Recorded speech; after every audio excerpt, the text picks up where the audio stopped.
of windows in this room. So as the sun comes around, we got the western light, and then in the afternoon we got the southern light, which is, I'm facing south here. Oh, where are the guys? The other guys. Ladies and gentlemen. Hey, Bob. Greetings. Hey. Sorry, I had to step away. We're just comparing wind speeds. We're getting some pretty good gusts here. I'm behind me are some mature oaks that are the window. If I were to turn around, I'd be looking south. So the wind is really whipping. My portable umbrella that sits in a table got lifted up and thrown across the yard today. That's not good. Wow. Go through a window. Is everybody okay? We weren't sitting under it, so yeah. Okay. There's no wounded souls like in the Martian, where the antenna gets picked up in the wind and goes right through them, and they leave them for dead on Mars. Yeah. Hey, yeah. Carol's here, so she could read her own email. Yeah, Carol said that if she could make it, she would just make her comments as part of the public comment section. Welcome, Carol.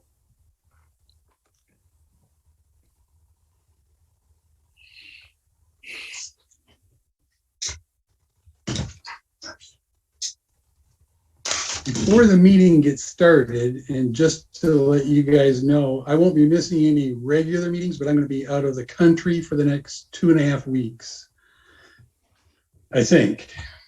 Where are you going, Bob? Going to Spain if they'll let me in. Oh, great. Que bueno. We'll see. Here's the most important person, Anna. So. Yeah, if Anna doesn't come, this could be a bust. No, this is a 10-minute meeting. Yeah, right. Okay.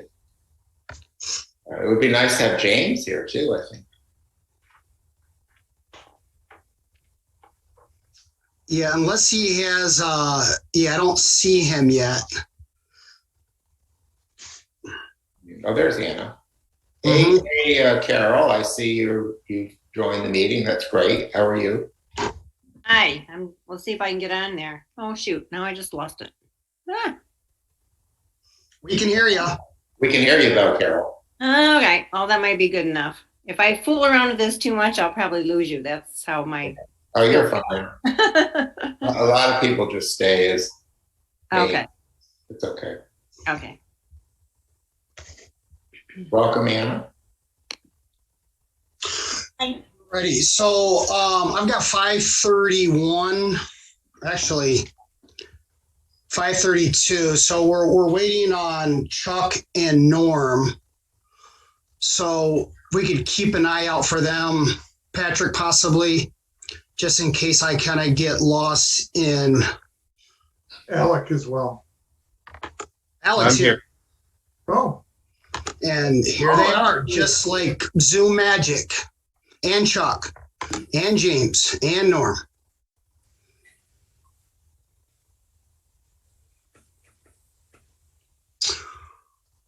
All righty. We might have other guests as well. Patrick, just same concept, case and that goes for hands as well. Just for the record, I was at Township Hall.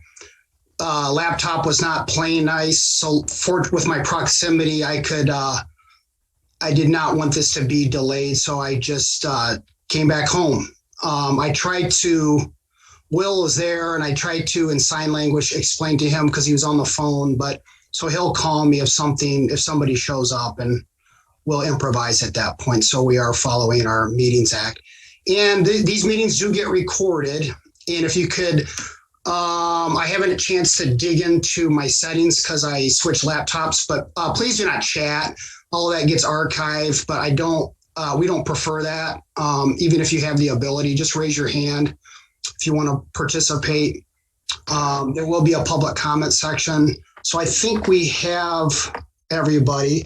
So with that said, This meeting of the Parks and Recreation Advisory Board, Tuesday, September 7th, 2021 is called to order. Patrick, could you call the roll for attendance, please? Certainly. Hob Calhoun, Yes, present, Scio Township, Washtenaw County, Michigan.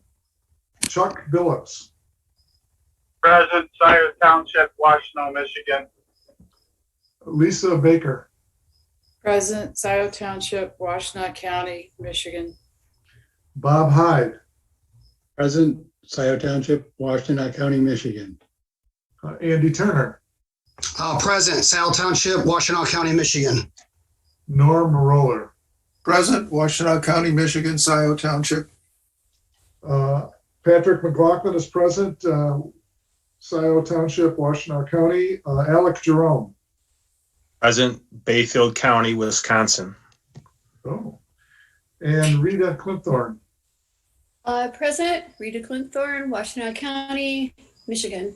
Scio Township, sorry. Okay, everyone is present and accounted for. All right, thanks, Patrick. Moving on to item B, approval of tonight's agenda. Can we get a motion to approve? Bob approves the motion to approve tonight's agenda, September 7th, 2021. Can we get a second? Support. Second from Jerome. So Patrick, we got a motion from Hyde, second Support from Jerome. from Alec. And can you call the roll, please, Patrick? Yes. Hob Calhoun, Yes, Chuck Billups, Yes, Lisa Baker, Yes, Bob Hyde, Yes. Andy Turner, Yes. Norm Roller, Yes. Patrick votes yes as well, Alec Jerome, Yes. and Rita Clinthorne. Yes. The agenda passed unanimously. All right, thank you. Moving on to item C, approval of the August 3rd, 2021 minutes from the PAB. Is there a motion to approve those? I'll make a motion to approve them. Can I get a I second? have not seen the minutes. Were they sent out? I have not seen the August minutes. They've It been was a while posted ago, and they were distributed via email. Okay, I just missed it, sorry. I'll support. Thanks. So we've got a motion by Turner, a second by Alec Jerome. Can you call the roll, please, Patrick? Certainly. Hob Calhoun, Yes, Chuck Billups, yes, Lisa Baker, yes, Bob Hyde, Yes. Andy Turner, Yes. Norm Roller, Yes. Patrick votes yes, Alec Jerome, Yes. and Rita Clinthorne. I didn't see them either. Okay, so you want to abstain from your vote then?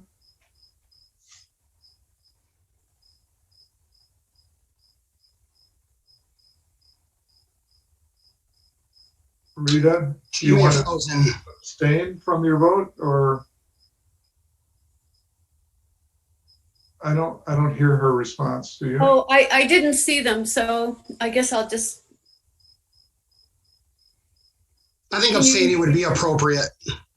Okay.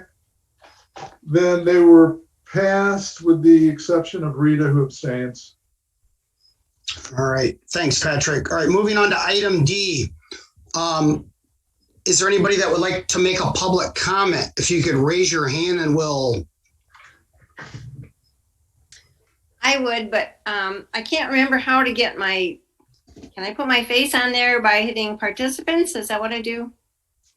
There's should be a video icon like at the lower left of your Zoom. Oh, okay. I haven't Zoomed for such a long time that let's see. Your dashboard. There, okay. There I am. All right, good. Yeah, I would like to comment. I discovered just a lovely park behind the Scio Township Hall last week while I was walking my dog. I knew there was a little trail back there, but I had no idea of this beautiful open pond, or not pond, park, beautiful mowed park. And I saw the sign for the Annabur Flyers, and there was indeed a man there flying a remote control plane. But my first thought as I saw this gorgeous acreage was, what a beautiful dog park that would be. And I've been asking for a dog park, as well as some of my neighbors who have dogs, for a few years now, and basically met with nods. Yeah, that's a good idea. But when you consider how many dogs there are in Scio Township, I think it would be such an asset to this township. And I'm not saying don't let the Flyers be over there. I'm saying, could we share that space at different times, or could more of that land, which I assume is Scio parkland, could that be mowed down? Basically, all you need is fencing to create a dog park. I know it's not just that simple, but it's pretty simple as far as parks go.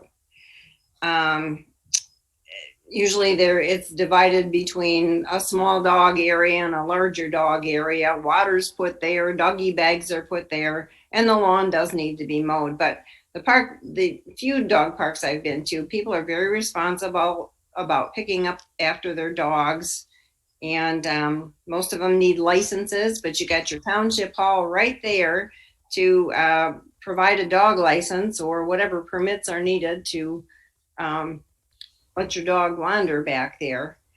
A couple park benches for people to sit at, and really a dog park's pretty simple, I think. So I really just wish that the parks, your department would take that under consideration. That's a huge park for Flyers. I don't know how much it's used. Maybe it's used a great deal. I don't know, but I still think that hours could be divided up so that dogs could be allowed there at certain times and the Flyers could use it at certain times. So that's my wish, and I just wanted you to know that. Maybe some of you have dogs that would appreciate exercising, socializing. Sure. Thank you, Carol. Your input is valued. Is there anybody else that has a public comment at this time? Can raise your Zoom hand. All right, going once.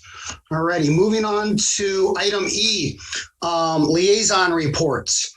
Alec, can you just provide us a brief liaison report for the Board of Trustees? Sure. There's not too much to add. I apologize. I can't turn my video on. I barely have a connection. I'm up in Upper Wisconsin. I think the most important update for this group was the acceptance of the project manager job description, which is the position that we've all been talking about with relation to assistance with parks, TAP, and a number of other commission activities. So that position job description has been approved, and now we'll be looking to enable the budget and the job search. So I just wanted to add that. Otherwise, we haven't had a meeting because of the Labor Day holiday. Thanks, Alec. No, we're impressed with your commitment in back 40 of Wisconsin. That's commitment to the PAB. We appreciate you. Does anybody have any questions or for Alec regarding his report? So thank you to other liaisons for providing written reports. Does anybody have any questions for Norm and his TAP report? Norm, you have the floor if there's a couple of these bullet points you really want to highlight, but it is nice having this to process beforehand. Yeah. I'll just make one quick point, and that is that if we come across publications of our trails and parks locations that are not produced by our own organization, we should look at them very carefully, because Google Earth and other capture devices out there are picking up things, and they may pick up conceptual trails or hypothetical parks or things like that that can give the wrong impression of availability of places for people to go hiking. So if we see those things, we should track them down and make sure that they're corrected. Any questions or comments for Norm? Okay. Planning Commission. Bob, thanks for your report. Is there anything that you'd like to verbalize while you got the floor? Sure, thank you. I would, just for the public, they didn't see what was sent. The master plan joint hearing between the Planning Commission and the Board of Trustees. I had it reported to me that it's looking like it'll be on September 27th at 6 p.m.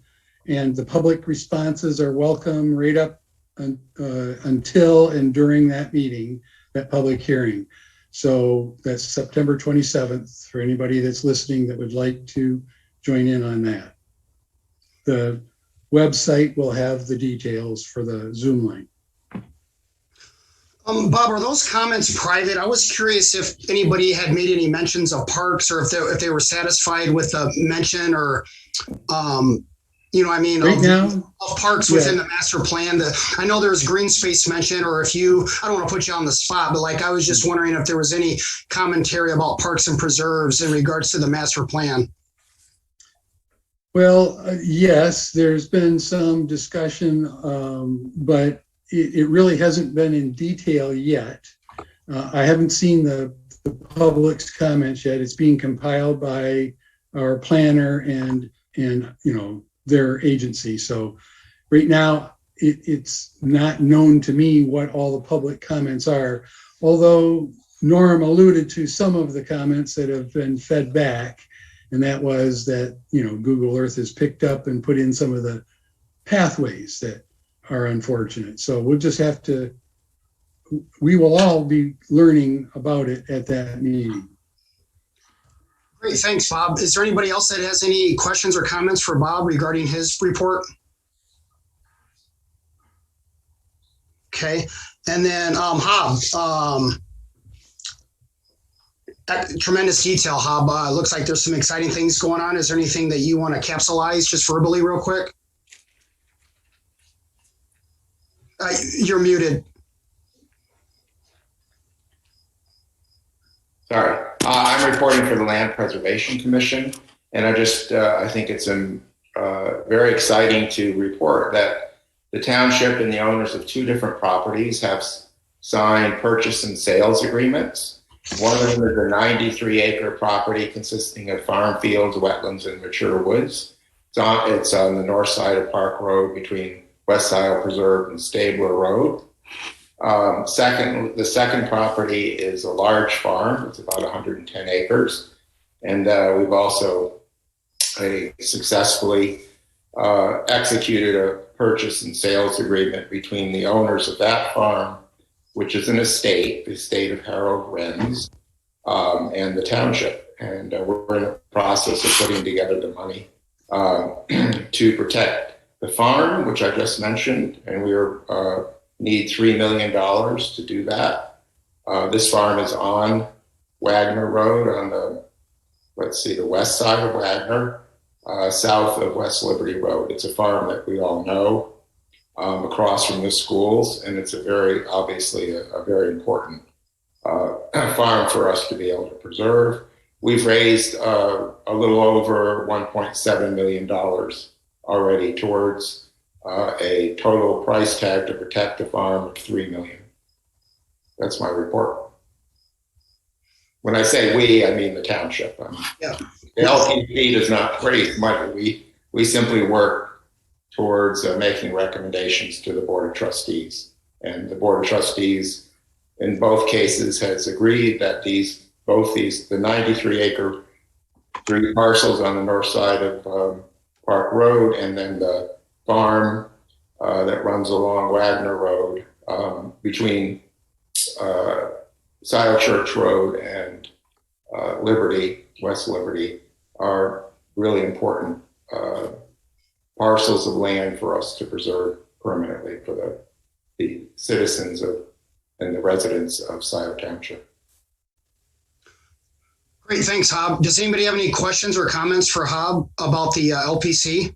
Any of his communication? All right, thank you, Hob. All right, moving on to item F, intern presentation. So we are fortunate to have our interns with us, Anna and James. And so they have a PowerPoint that they're going to present and for roughly 30 minutes. And then we'll allocate some time afterwards for feedback, discussion, and questions. So Anna and James, you should have screen sharing privileges and the floor is all yours. Welcome, welcome. Thank you. Give me 1 second to share the screen. All right, are you guys able to see this all right? Should just be West Side and Liberty Pond cover slide. All right, cool. Yeah, so it's me and Anna. Want to preface this with this just kind of what we found this summer. We'll have a report later that kind of goes into what we suggest should be done at these properties in more detail. So this is kind of just an overview of what we've done and what we found this summer. So I'm James Johnson. I know there's some new faces here I haven't met yet. So I'm in the Ecosystem Science and Management track at U of M, doing my graduate degree. And I'm an avid reader. I play games and I hike in my free time. Hi, I'm Anna Cohn. I'm also studying ecosystem science and management as well as environmental justice at U of M. And I am a musician and an outdoor educator. James and I were hired this summer in this awesome internship called the Natural Features Management Internship, in which we were asked to complete comprehensive natural feature surveys of 2 properties, West Scio Preserve and Liberty Pond Nature Area. We were asked to make GIS maps of land features, conduct public surveys to understand how people engaging with the properties want to be engaging with the properties, and to write up a report that James just mentioned. So our natural features report and management plan. If by the end of this presentation, you are curious for more and you want to know more about our methods and all of the data we collected, we'll give everyone a chance to engage a little further. So I'll start by kind of painting a picture of the land that James and I were privileged enough to spend our whole summer on. I'll start with West Scio Preserve. So West Scio Preserve is accessed from the end of Dino Drive, south of Jackson Road. And it's a 124-acre property. It's made up of forested wetland and forested upland. So more specifically, the 2 natural communities there are Southern Hardwood Swamp and Dry Mesic Southern Forest. What that really means is you can walk easily on some of the land, and some of the land is so mucky and swampy that you are falling over it. And James and I learned that the hard way. For hundreds of years, Odawa, Ojibwe, Potawatomi, and Wyandot people lived and cared for the land that we'll be talking about today, and that we call our preserves and our parks. And I mention this just to ground us and remind us that the data that we hear about today, the pictures that we see today, are just little points in the long history of this land. And that the work that you all do, the work that James and I got to do this summer, is really making that history as we move forward. I'll now paint the picture a little bit. Actually, could you go back 1 slide? Thanks, James. I also want to mention about West Scio, an interesting tidbit I learned. So this picture here on the left is the vernal pool at West Scio. A vernal pool is a pool that is there sometimes and isn't there other times. And that's how it acts, and that's how it's supposed to act. And this vernal pool had an Anishinaabe trade path running right by it. I just think that's an interesting way to think about the land, and to remember that, like, there have been paths in different places. This land has been walked by different people. Another interesting thing, about 70 years ago, James and I had the opportunity to talk to neighbors of the different green spaces, and I spoke with Sheldon Smith, a neighbor of West Scio Preserve, and he mentioned 70 years ago when he was a child, these spaces that James and I know as swamp were actually farmland. They were like drained, there was cows on them, there was grass, and so just another reminder that this land has morphed. All right, Liberty Pond. This is the second area that James and I got to trump through this summer. Liberty Pond is a 57-acre property located off West Liberty that opened in 2021. Liberty Pond has an interesting history as well. In about the mid-1980s, there was a business running there called Ann Arbor Super Soils, which perhaps some of you have heard about before. And this business removed roughly 50% of the topsoil off of the land, scraped it up, mixed it with peat, and sold it as rich agricultural soil. And as you can imagine, this is a massive ecological disturbance to the land. And so now Liberty Pond Nature Area is in secondary succession, which means it's in that second stage of coming back from a large ecological disturbance. So when you're walking out there, you will see a few ponds. One in particular is quite big. That's the photo on the left here. And you'll also see remnants of the people that once lived there. There's an interesting history that you can learn more about in our report coming out at the end of the month. But there were a lot of German settlers and farmers in Scio Township, and you can see old barns, chicken coops in this area. So James and I got to be on these properties, and we got to conduct natural feature surveys. In particular, we did a breeding bird survey. And so a breeding bird survey is an international avian monitoring tool established in the 1960s that systematically tracks bird populations. So this is a tool that we used in order to assess what birds are observed on site, what birds are possibly breeding, what birds are probably breeding, and what birds are confirmed breeding. And this is important because when you're out and about and you see a bird, a lot of birds are migratory. It could just be flying by. So we were asking the question, who is living on the land? Who is using the resources? Who is breeding here? So I wanted to give us all a chance here today to kind of practice what James and I got to do this summer. So these are the codes used in a breeding bird survey. Don't feel like you have to read them all. Instead, I invite you to think in your mind's eye. Just imagine you're out in the woods, you have donned your mud boots and your mosquito net hat and your sunscreen and your bug repellent, and you have your binoculars around your neck. It's probably 6:30 in the morning. And you spot a robin just like flitting by. So you get out your binoculars because you need to see exactly what's happening. And you notice it flit by again. And it happens to be carrying like little twigs, perhaps, in its mouth, in its beak, I should say, ecology, in its beak. So I'm curious, when you look at these codes, is there a code that stands out? And if you see one that might stand out, you could put it in the chat or call it out.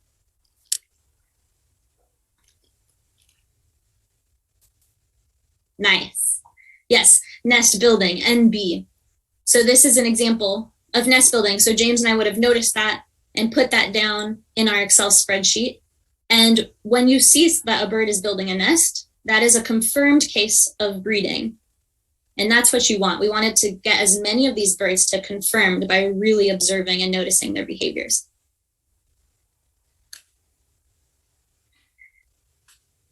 So James and I also got to conduct vegetative surveys. Here we have a beautiful picture of some trillium on the left and a beautiful picture of James in the swamp on the right, conducting a vegetative survey. You can see he has his phone in hand. That's how we were inputting our data. GPS device in one hand, phone in the other. So in order to conduct our vegetative surveys, we randomly picked areas of land to assess in each natural community. So on the next slide, you'll see a little map of our different natural communities. This is West Scio. And you'll notice on the map on the left, there's like a lime green yellow area, a darker green area, darker green outline, and a brown outline. James, would you mind putting your cursor over the darker green outlined area? So that is our swampy area.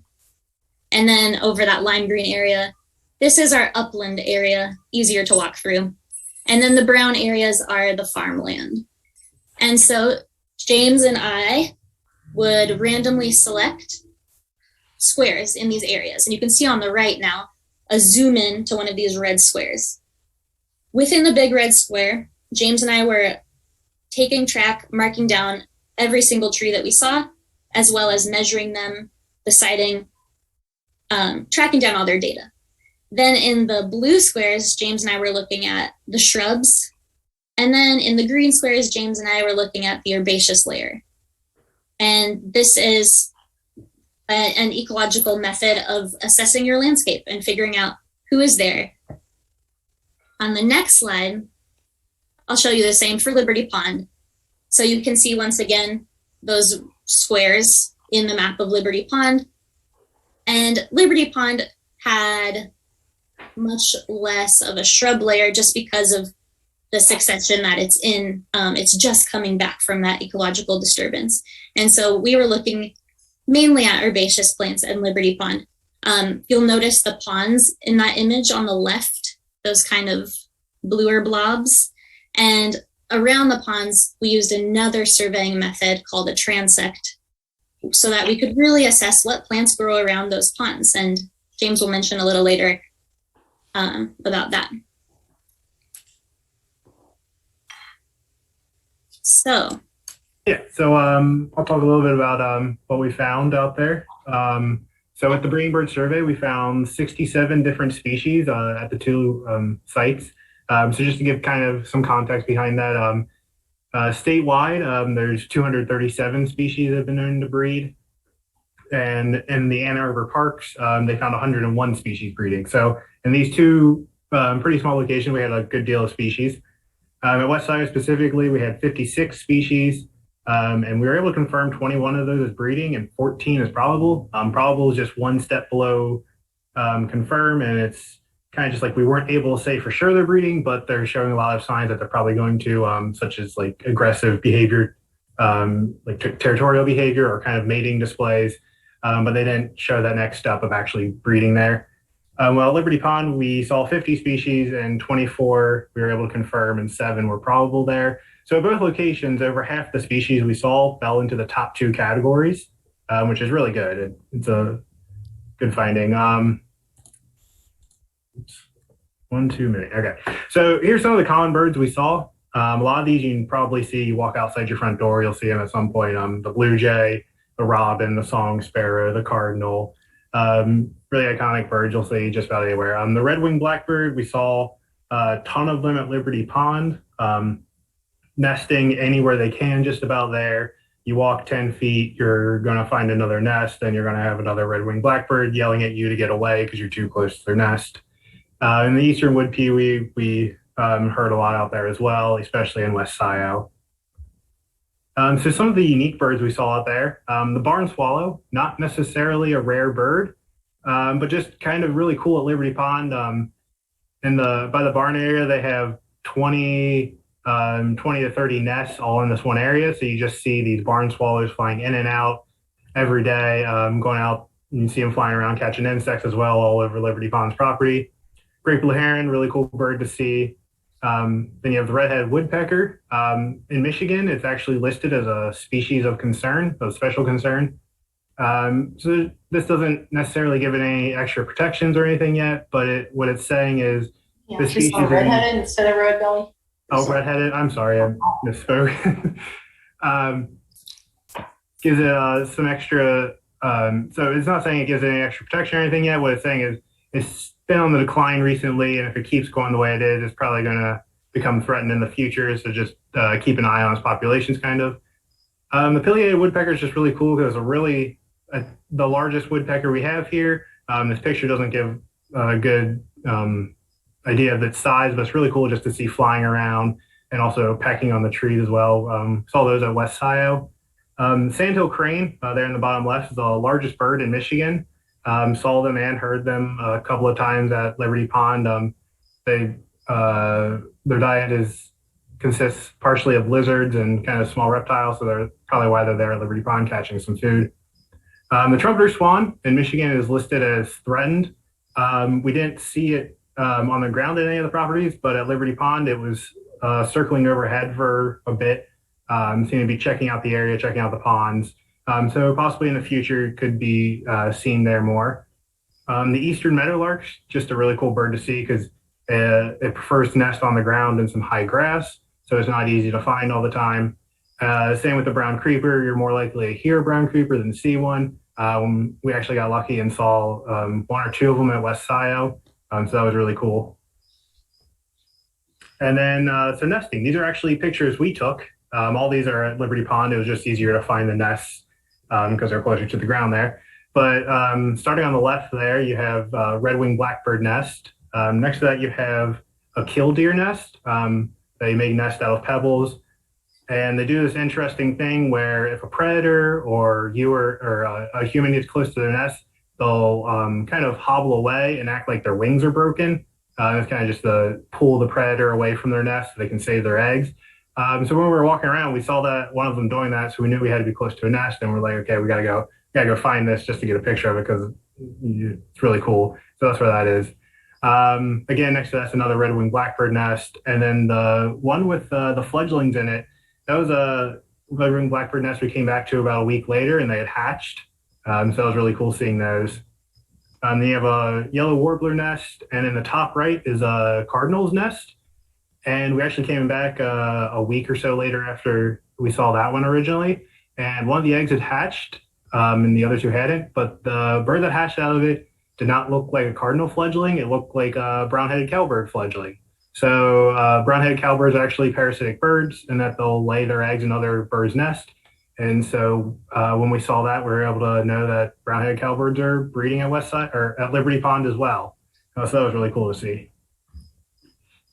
All right, so on to what we saw with vegetation stuff. At West Scio, we recorded 21 species of trees, 29 species of saplings, shrubs, and climbing vines, and over 57 species in the herbaceous layer. So the herbaceous layer is just grasses, sedges, flowers, that kind of thing, the stuff that's really close to the ground generally. In Liberty Pond, since we had two different sampling methods in the quadrus, we saw 8 species of tree, 33 species of sapling, shrubs, and climbing vines, and over 34 species in the herbaceous layer. And then in the transects, there was 18 species of sapling, shrubs, and climbing vines, and trees as well, and over 34 species in the herbaceous layer.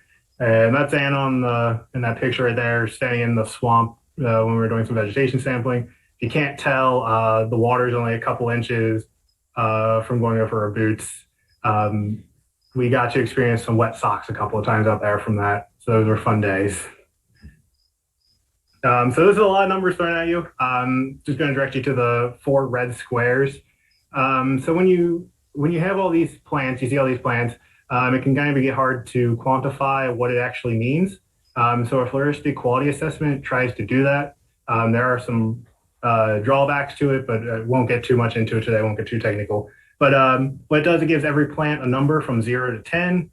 0 being non-native species, weedy species that grow just anywhere, while 9s and 10s are reserved for species that are considered endangered or have very specific growing conditions. An example would be American cancer root or squaw root, which requires oak roots to grow on. So that's kind of a specific condition, giving it a 10. So with Scio, the total mean and the native mean, when you look at the difference between them, it's very small. So that means there's not a whole lot of non-natives or weedy species kind of in the area. And if you look to the right, you see we only saw 9 non-native species there.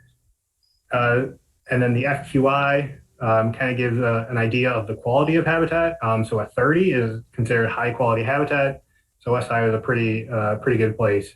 Liberty Pond, on the other hand, the C's 1.7 and 3.1, some difference between them. And then you look at the native species versus the non-native. It's almost a 50-50 split with what we saw there. And the FQI is 16. So it's low quality habitat. Doesn't mean it's a bad place. It just means there's some restoration that needs to be done to get it up to what we see at like West Scio, for example.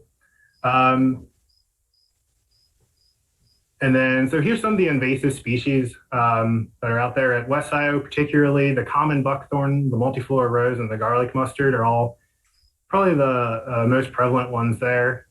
While all of these are seen at Liberty Pond, the tree of heaven, the honeysuckle, and the Phragmites especially, it's a grass that grows about 10, 12 feet tall and kind of just takes over an area.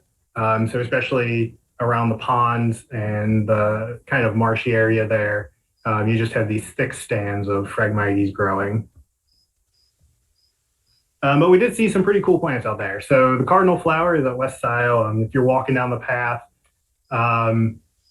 early fall, late summer, you're going to see these red flowers coming up on the side in the wetland areas. Same with irises. They're more of a, I believe, a early spring bloomer. You'll see them in the wetlands as well. Nice, pretty purple flower. White trillium, really cool flower. Deer love the trillium though. So if you see it, it's kind of special because deer overbrowse it all the time.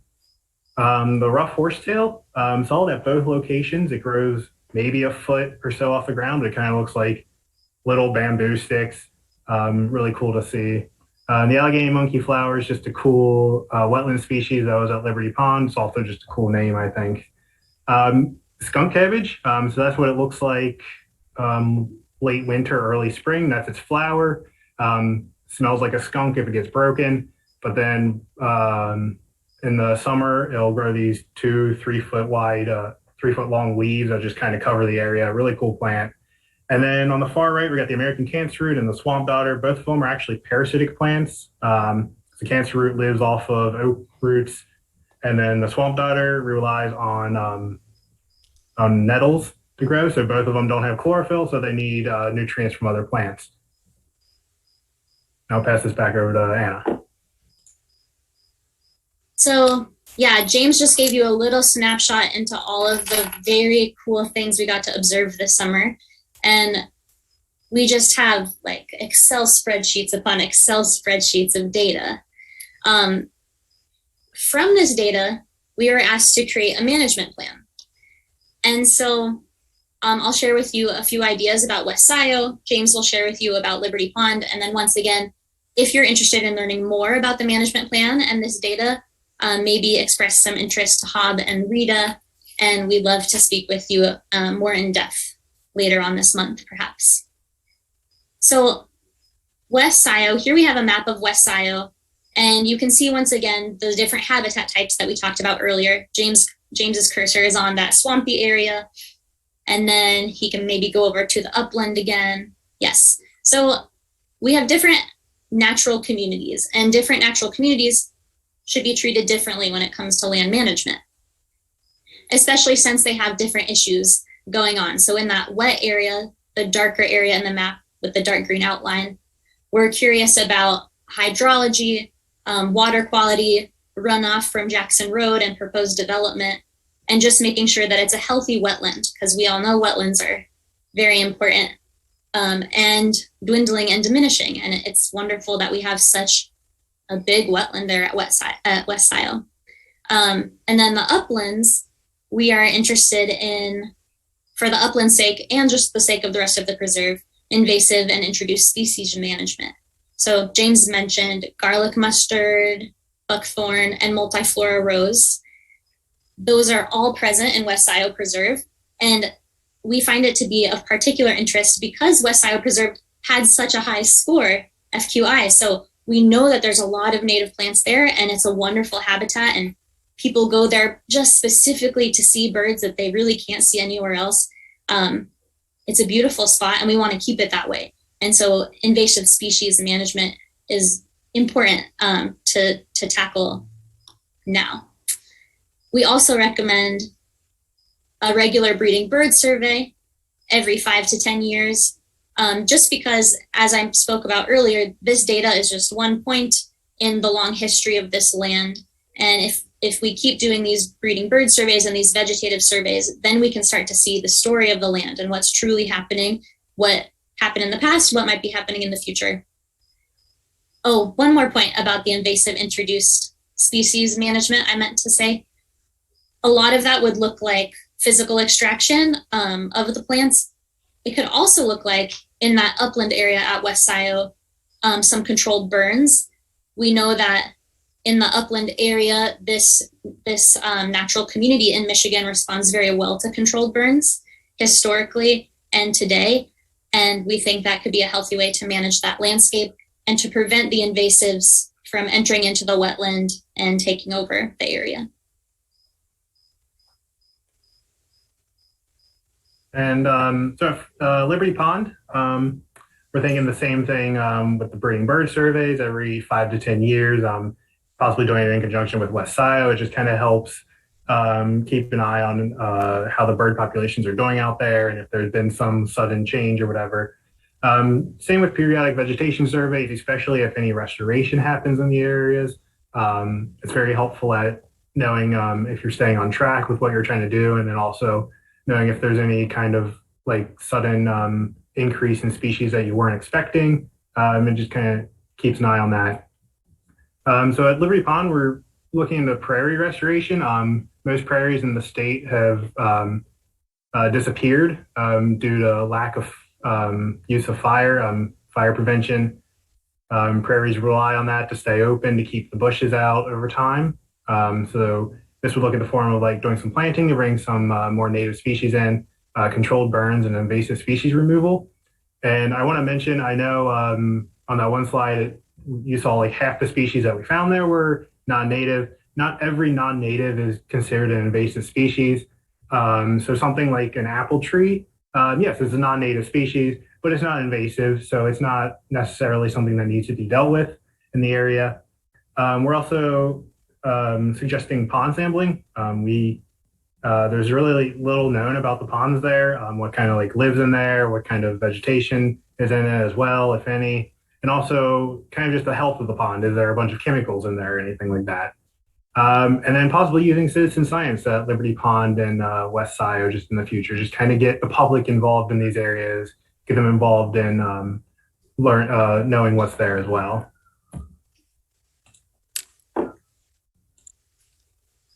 So James and I got to engage with neighbors this summer when we were walking around, through conversations, informally when we bumped into each other on the paths, and then also through surveys. So both West Scio and Liberty Pond have these survey boxes out front.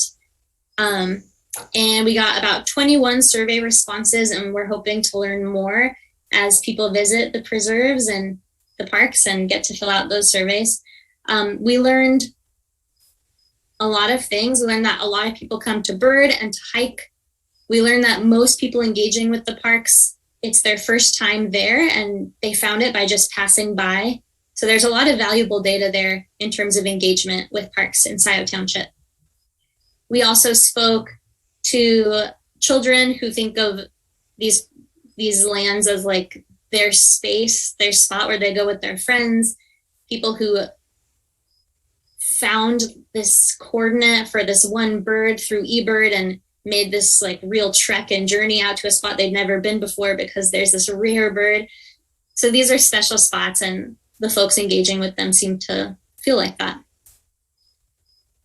James and I really loved speaking with the neighbors, and we loved working with all of you, and we really appreciate this opportunity, and we're excited to see where all of this can go.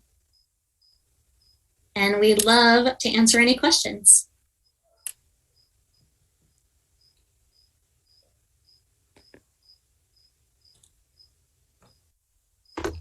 Thanks, Anna. Thank you, James. Awesome presentation.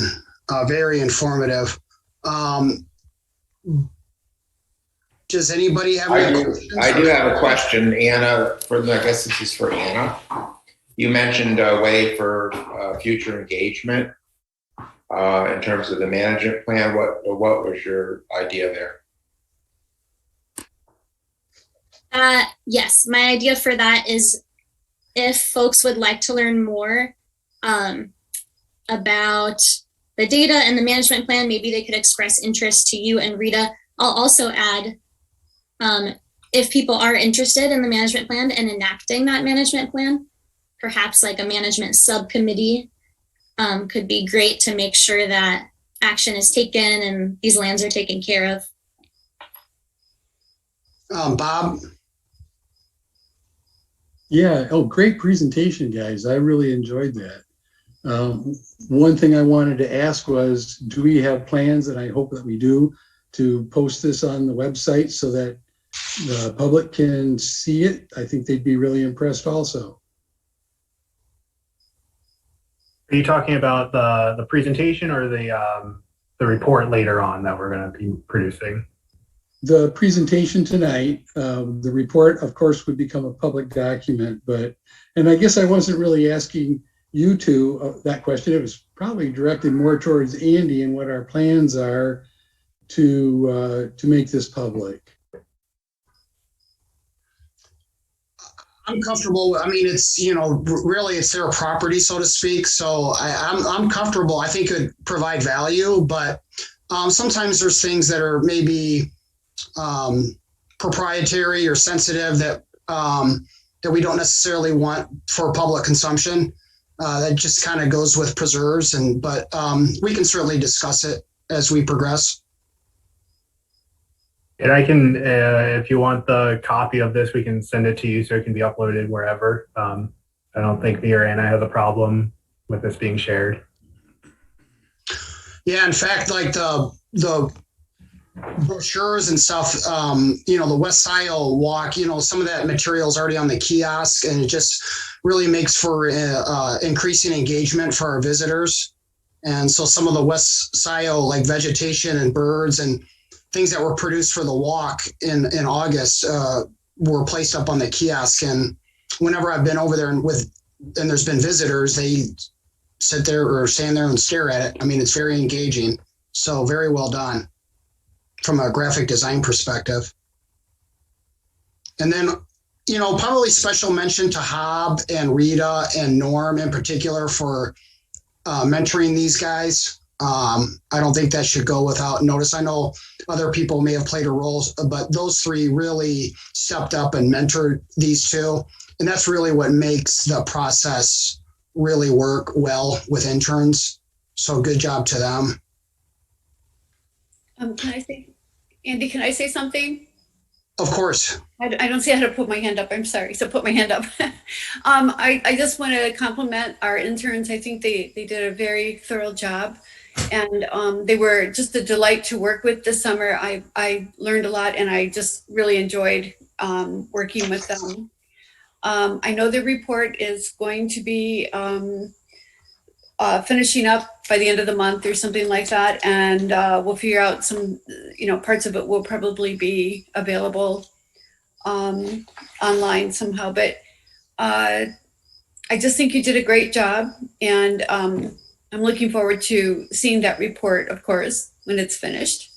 And I want to, I don't know if anybody else is listening. I can't tell how many people are involved in our meeting, but I really hope that people will get involved with the citizen science aspects of this, as far as asking questions and making those recommendations. Not that that means we're going to be able to do everything everyone wants, but just to pull our, just really give us a tug and let us know what your thoughts are and what your requests are. And if you see something very special out there, if you notice a plant that's invasive that's showing up, that happens at my house a lot.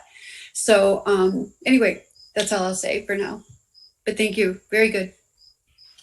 Yeah, Lisa, go ahead. I also want to compliment James and Anna. This is wonderful work that you've done, and we really appreciate it. It's obvious that you've really got at ground level here, and it's impressive. And thanks to Rita and Hob and Norm and everybody else involved. But one thing, when you noted, Andy, that some of it's proprietary. I think what you're saying is that we don't want certain habitat to be disturbed, such as bird habitat and so on. And that's my assumption about what you were alluding to.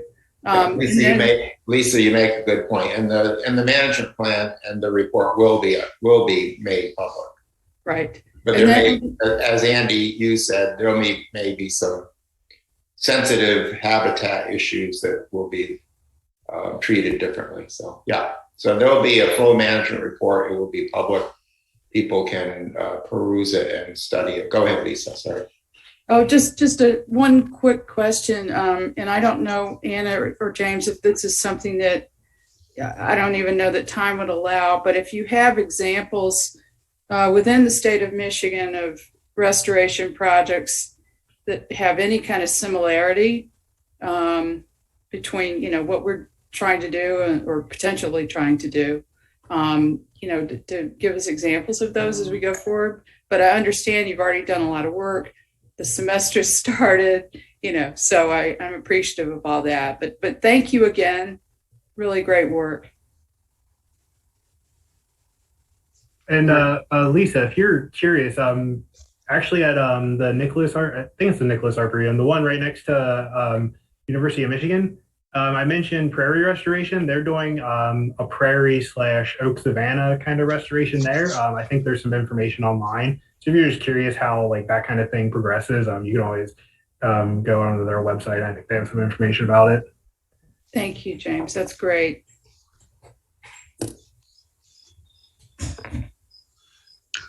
All right. So that will conclude. Norm had his hand up. Andy. Oh, I didn't see it. Sorry, Norm. Oh, it's fine. I just wanted to compliment both of our interns on an excellent job. That's a lot of hard work, and you presented it in a very professional manner. And I'm just curious if it's an aside, but did you run into many deer out there when you were doing your work? I'm just wondering what the impact of the browsing on some of the species are. Sorry, go ahead, Anna. I would say yes, we ran into a lot of deer, or we just saw them hopping away. And like James was saying, the trillium lasts about a day. The jack and the pulpits at West Scio are chomped. And at Liberty Pond, most of the shrubs are pretty browsed. What were you going to say, James? Yeah, it's just at Liberty Pond, especially, there was one baby deer that kept popping up and scaring us a couple of times out there. But yeah, at West Scio, there's a plant called prickly ash there. It has a bunch of thorns on it. That may be kind of a deterrent to some of the deer, because some of the white trillium that was kind of growing under those seem to still have their flowers, still be there. So maybe that, but everywhere else where it wasn't growing, there seemed deer is probably a problem. All right. Well, thanks again, Anna and James. That was very well done and very informative, and job well done. Any other hands? Any other? All good. Okay. So item G, just a brief property report. So since we last met, so Nat has our independent contractor trail manager has stepped down. And so actually this time's up quite nicely for Anna because she's here. And so she has stepped up to become our trail manager and then basically serve that role that Nat was doing in terms of just maintaining trail safety, weed whipping the grass down, cutting it back as needed, some light control of invasives, especially like poison ivy at Sloan. And Steve Wisgoski was kind enough to get her. Hob and I made a list, and so she had a nice little gift giving session with me and Hob, and she got all sorts of tools to work with that hopefully will help her succeed in this new role. And then Hob also created a binder with a job description with detailed maps and duties and rules, and so that was great for Hob to do that. So we feel like we we set Anna up to succeed. And so, Anna, just real quick, like 30 seconds. I know you've had a big night. How is that? Have you been able to walk Sloan and all the other properties maybe that you weren't as immersed in and just how that's going so far? Yes. I have got to explore the other properties that weren't these two. It's going well so far. It's going to go a lot more now that we have our report pretty much done and this presentation has happened. But yeah, I'm excited to get out there more. Okay, thanks, Anna. And so, in fact, at Sloan, I just walked Sloan, and just as that floodplain trail, there's a massive tree that has come down. And so we, it's something that I could we'll have to work that out, but that is beyond the tools that you were given, Anna. And so it can be bypassed, but we should probably put up some temporary signage to either close that loop or at least make visitors alert to that, because that's going to require a couple hours of some pretty heavy duty chainsaw work. And the Sloan parking lot, moving along, the contractor on that. So we should definitely see that done by the end of September. And beyond that, does anybody have any comments or concerns on various properties that we could alert Anna to, or general comments about any of our inventory? Okay, great. Oh, is there a hand? Well, I think, can I speak, Andy? Of course. Okay. Yeah, I think this will be something that will, I don't know if Anna will be kind of working again with some of the board members, just trying to, if she has questions or guidance, or she wants to walk with people or something like that. So I think it's just going to have to evolve a little bit. I don't really have anything right now, but I'm excited to, be involved with that. So. Great, thank you. Yep. So if you see something, and Anna's email is readily available, and a lot of us, text threads, so she knows how to reach out, or we know how to reach her if we see something. So thanks, Rita. Anybody else on item G? So moving on to item H. So Marshall Park is moving forward quite nicely. The barn has come down, and Joe has created an inventory of beams to serve as materials for the pavilions. So great job to all of our members that showed up, and that was well done. I think that gave Joe some nice guidance. Even though technically, we've hired them, and it's kind of like when you hire somebody to do your kitchen, you don't want to completely get out of the way. There's a lot of, there's a fair amount of guidance that still needs to happen. But the game plan is for him to get bids, and he's been in communication with Will.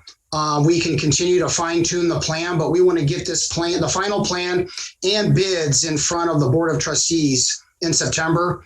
And that way we can really look at it from a cost structure and then make the necessary decisions from there. So we're hoping to have pavilions at Marshall Park before the end of the season. So that'll be really positive progress with that initiative. Does anybody have any questions or concerns about Marshall Park, the pavilion plan? Item H. Okay. Item I. Again, I already mentioned the walk at West Scio was fantastic. And so this Saturday at 10 o'clock a.m., we are scheduled for a walk at the Liberty Pond Nature Area. Hob and I took a visit over there. We put up the rules sign. That kiosk is still a little light. So whether myself or Ann or Hob, we could maybe, if there's materials that have been developed for that kiosk, that might complement that walk, because our walkers love the kiosk material. But Hob and Rita, is there anything that we can do to help? I mean, at this point, we kind of have it down, or you guys have it down, but is there anything that we can do to assist as a group for Saturday's walk? Yeah, thank you, Andy. And I'll let Rita go next. We have a number of people that have pre-registered for the walk. We will be meeting at the new parking lot, and Anna and James showed the sign that says Liberty Pond Nature Area. So if you're not really sure where the parking lot is, let me just say it's at the northwest quadrant of the intersection of West Liberty Road and Wildwood Lane. So basically, for the people that don't think that way, if you come down West Liberty, look for a sign for Wildwood Lane, and then slow down because the entrance comes up really fast. But you'll see there's a gravel drive, a short drive, with the sign again that says Liberty Pond Nature Area. We recommend people bring head nets for the mosquitoes. They will welcome us and be very eager to take advantage of any blood that we're willing to give. So I will have some extra head nets, obviously sun hats, water, and we'll take a nice hike. And I don't know, Anna, have you thought about whether or not you're available for Saturday or not? Yes, I'm around. I also have a trifold that I'll get printed for that as well. Okay. So as a bonus for filling out the visitor survey, we have this little thing that we do for these. If you fill out the visitor survey, in exchange, you get a beautiful pamphlet about that preserve. So at the end of the walk, don't go running off. Come over, fill out a visitor survey if you're thinking of coming, which we'd love to have you. If you're not able to pre-register, that's fine. There is a banner on the website right now letting people know that go to the Scio Township website that there is a walk there on Saturday. Should be a lot of fun. We'll be back at our cars by 11:30 or 12. And Rita, what do you want to add? From what I understand, it might be good to have some binocs with you. I expect to see some birds out there, I hope. I think that I need to go out there and scope it out a little bit. Also dress for ticks, just in case. I always think of that place as being one of the tickiest places around. I don't know, Anna and James, have you experienced a lot of ticks at Liberty Pond in that area? Yeah, James gets them more than me, but they're definitely out there. And the paths are overgrown right now, so they will definitely be there. Mm-hmm. So, Haben, I think you and I are going to need to talk about this, about how we might want to prepare for this walk. So we'll discuss and I'll do a message thread with you, Anna, and you, Rita, and if anybody else wants to be part of the planning, just let me know, and we'll be excited to see all of our wonderful parks and preserve supporters out there, and to see one of our newest preserves. Very exciting. We'll see everyone on Saturday. Yeah, so the Steve it's on his schedule to mow that. We've had a rather unique combination of the neighbor and Steve mowing around that pond and up into the prairie. But like Rita said, you should probably wear pants because it gets kind of real brushy and a lot of ticks back if we do walk into that kind of back 40, if you will, that prairie area. But so how there could be a scenario where I'm bringing my push mower over on Friday to mow, but somehow, some way, we'll get those trails down properly mowed, so it's a good visitor experience. Okay, so. Yeah, sure. Thank you, Andy. We'll work together on that. Does anybody else have any questions or comments about this nice programming piece that Hab and Rita have been doing? All right. On to item J. We're probably going to start transitioning into the pros plan. Okay, so this is kind of like the offshoot of the master plan, and so so this has been a topic that's been discussed by the Board of Trustees, and so this is something where we'll have a consultant and we will begin to build this. Public input is a huge piece for this. And obviously you want to do that in ahead of time because this needs to be published January of 23. And so you want to set up a proper timeline. And for those that have been on this board a while, this is where we start to prioritize a little bit. And so it'll be a real nice document when it's done. I encourage you to read it. Some of you have hard copies. If you're just a hard copy person, I can lend you mine. There might be some at Township Hall, but there is one in our share drive that, I did back in December, a full PDF version of it. So it's probably a good idea just to kind of refresh yourself with that content because this, along with, our budget, which will, as we get into fall and early winter, those will be pretty important topics. So that's all we have for tonight. So 6:38. Norm.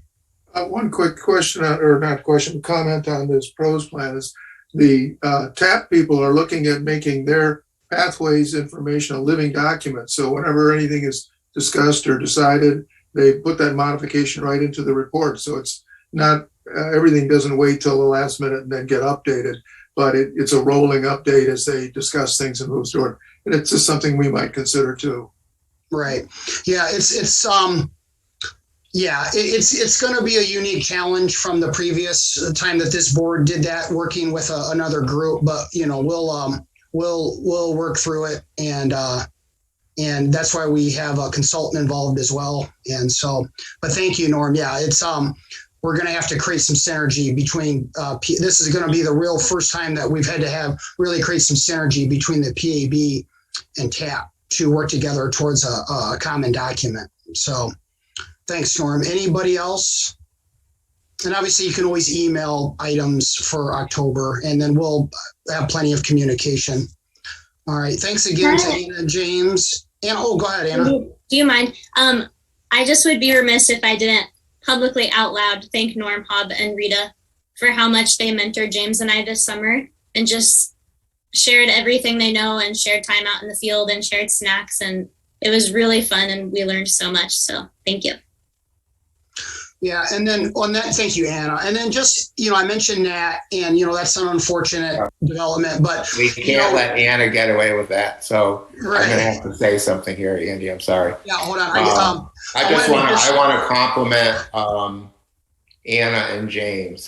What they did, they basically went out, did the job, and did it very, very well. And the number of hours they spent out both preserves is phenomenal. I think they were up towards 260 hours each. So that's a total of 520 hours. And so the quality of the data that they collected is extraordinary as well. So I want to thank Anna and James and obviously all of the people, not just myself and Rita and Norm, but Patrick and Lisa and Bob and Andy, all the people that supported this program. It's been an amazing experience.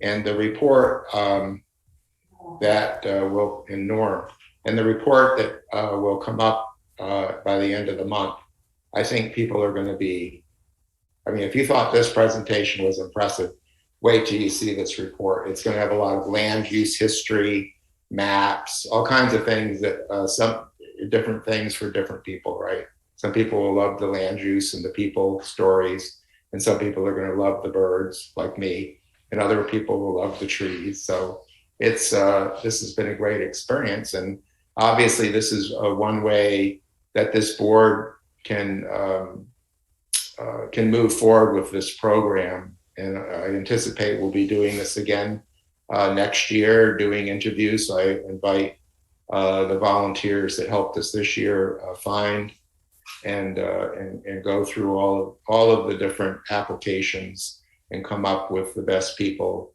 the best match that to be ready to do it again next February. So we want to make sure we have the money in our budget this year and make sure we have the correct amount as well. So thank you, Anna.